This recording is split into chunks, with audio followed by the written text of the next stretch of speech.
on, guys? This is going to be a wee mini series here on the YouTube channel. So I'm just going to take you through a couple of wee bits and pieces for beginners. When throwing a jab, what you want to do is, a lot of people have the tendency to flare their elbows out and throw the punches, but really what you want to do is keep your elbows in, and the shortest point from A to B is a straight line, so it's not a hook. Your jab should be your go-to punch, it's your finder punch, so that finds the target. Okay, so you want to come straight. So if you're shadow boxing in the mirror, for instance, there's a lot of people, when they tend to hold pads, etc., they throw the punch, but then they're throwing it to the side and they're throwing it over here because they don't want to hit the person. That's how the bad habits get developed as well. So the main thing to remember is, shortest point from A to B is a straight line. Okay, so when throwing a jab, straight jab. Okay, nice and stiff. Okay, and then you want to hit with the first two knuckles as well. Okay, so jab straight, and when you throw the jab, so straight jab, really what you want to do is turn, hit with this knuckle, but then this hand comes up to block. And once you do that, I remember my old coach said this to me, because I'd been boxing for a couple of years by this point, but then I had the tendency to drop my hands when I threw this, but now it's just subconsciously, I know to do that and bring that hand up, and that just protects me every single time I throw a punch.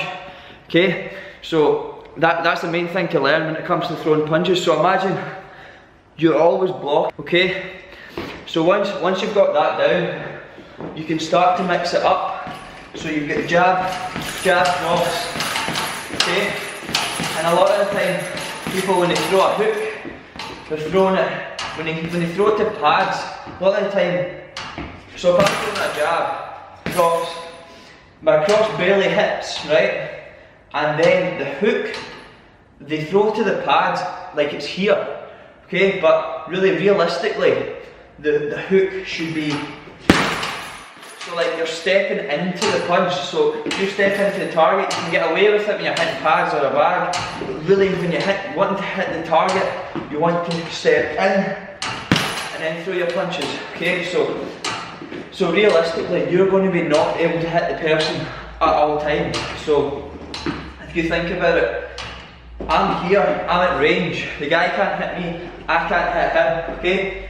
I'm not able to hit him, but then when I step in, then I'm able to hit him. I can just fire shots away. Okay?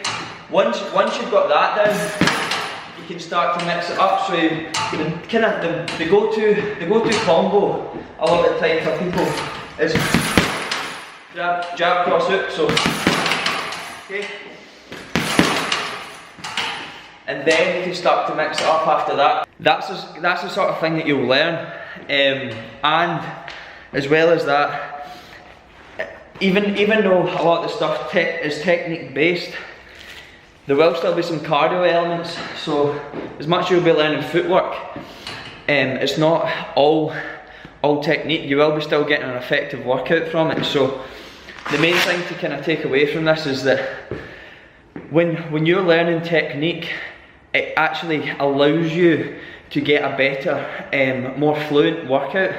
So when I say this to all my clients seem to absolutely love the boxing, and they never thought they would, but I never thought I would when I first started boxing, and I didn't necessarily like it that much when I first started because I wasn't as good as I thought. Like say you watch Rocky or something like that, you get kind of psyched up and you think, oh, I can box, and then you go, as soon as you get tagged in the face, you're like, this is not for me.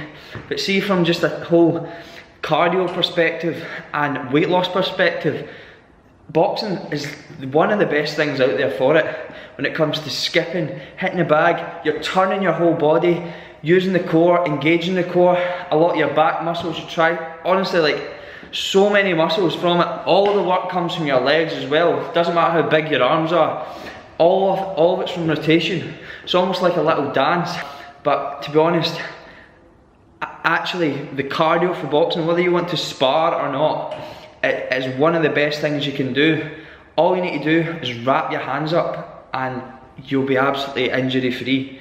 I got more injuries from football than I ever did from boxing, and any injuries from boxing was literally just like cuts and scrapes. Surface injuries from football, tore ligaments, etc. Actually, I seen someone the other day, or I think it was today actually, another personal trainer that I know basically said that if for the new year, if you can actually do something that you enjoy and you like learn a new skill, whether it be boxing, whether it be golf, whether it be skiing, whether it be something physical, but a new skill, you don't think about the actual impact it has on your daily life. So you don't actually think about the impact it has because you're focused on learning the skill. And once as human beings, we want to learn. So if you're focusing on the skill rather than the actual cardio aspect, the longevity of it will go hand in hand with anything. So like if you see yourself improving, you see yourself getting better, you're just going to want to keep coming back and keep coming back.